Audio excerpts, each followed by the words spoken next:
The iPhone Air delivers remarkable performance in a super thin and light design that's very durable. I especially like getting A19 Pro power in something this compact, but you have to make some trade-offs for the steep $1,000 price. You get only a single rear camera, which means no telephoto zoom, ultra-wide or macro shots.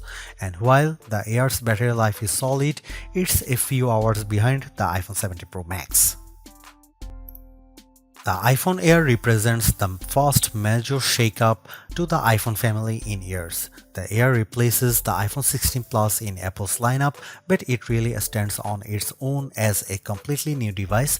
In fact, the iPhone Air really feels like a blueprint for the future as Apple nears the 20th anniversary of the original iPhone. Measuring 5.6mm, the iPhone Air is the thinnest phone in the world that's not a foldable, and yet it feels very sturdy thanks to its titanium frame. I have literally tried to bend and break this handset and it stayed intact. The Air doesn't skimp on performance either, packing an A19 Pro chip for playing demanding games and taking advantage of Apple intelligence. So what's the catch with this super slim Air? There's only a single camera, and while the battery life is pretty solid for something this size, you get less endurance versus the iPhone 17 Pro models. But it might still be the best phone for you, depending on what you are looking for. Here is the pros and cons in my full iPhone Air review.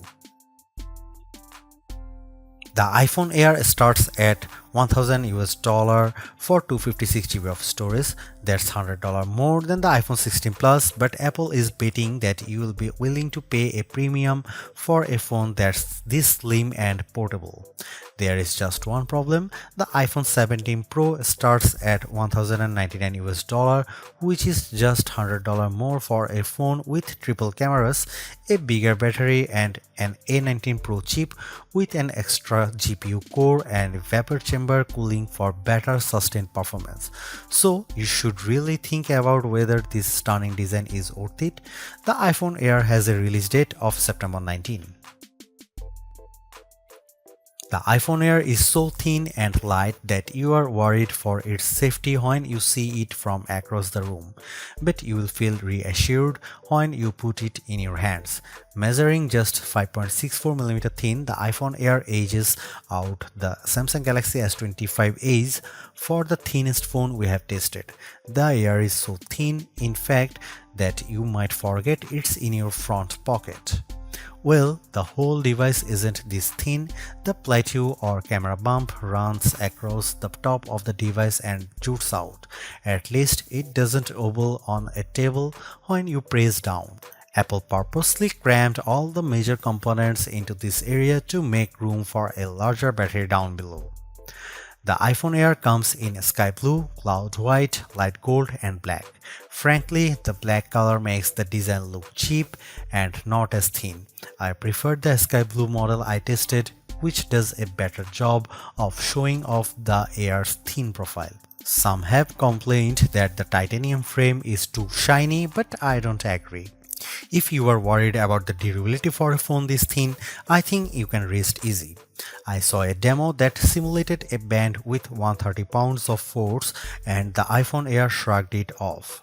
To further fortify the iPhone Air, Apple equipped the phone with a Ceramic Shield 2 display with 3x the scratch resistance of the previous technology and the Ceramic Shield back that's 4x more crack resistant than glass. It is worth noting that the iPhone Air has a single speaker integrated into the earpieces compared to dual speakers for the iPhone 17 and 17 Pro series. During my testing, the Air's speakers got plenty loud when listening to Apple Music, but it did sound tiny at max volume. Some have shared in our YouTube interview with Apple on the iPhone Air that they wish that this phone came in a mini size. I say there is no need, you get the best of both worlds with this device, a large 6.5-inch display in a very pocket-friendly size. And it's a pretty damn good ProMotion screen, 2 with a rated maximum outdoor brightness of 3000 nits, a 1 to 120 Hz refresh rate, and anti-reflection tech built in. Outdoors, I put the iPhone Air up against the Galaxy S25 Edge, playing the same Begonia trailer, and Emma's tone looked brighter, plus there was less glare. The iPhone Air didn't perform quite well as in our lab testing, covering less of the DCI-P3 color space and turning in a slightly worse Delta E accuracy score. The iPhone Air features a single 48 megapixel fusion camera with 2x optical quality zoom. No telephoto, no ultra-wide, but it is a pretty strong performer based on my testing. Just don't expect much more from the 10x digital zoom. The iPhone Air does bring some cool new camera features to the table that are also available on the iPhone 17, 17 Pro and 17 Pro Max.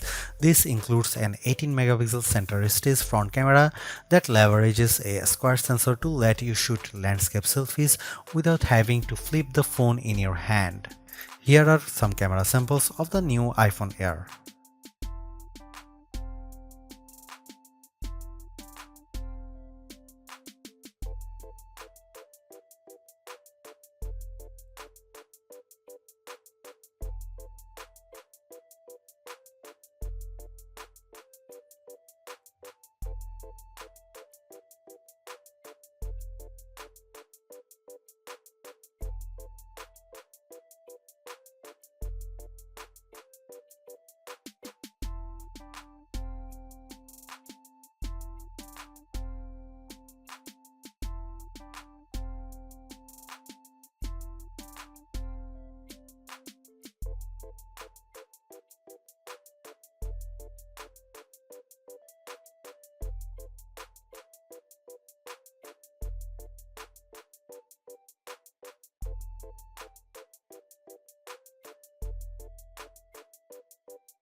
I am torn about the iPhone Air as its remarkable piece of engineering.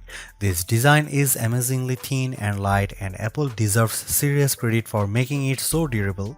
It feels so strong, I don't think I would bother with a case. I also like how well the iPhone Air performs. No, it doesn't have the graphics might or sustained performance of the iPhone 17 Pro or Pro Max, but it's faster than the Galaxy S25 Edge and remains fairly cool under pressure, and it offers better sustained performance than Samsung's slim phone. However, I don't like the shoppers have to give up both an ultra-wide lens and telephoto zoom with the iPhone Air. At least Samsung gives you an ultra-wide camera that enables macro photography, but the iPhone Air's main 48 megapixel camera is very good overall. Apple left some other features on the cutting room floor as well, as such as fast charging and cinematic mode for video, so sometimes the Air feels more like an iPhone Lite.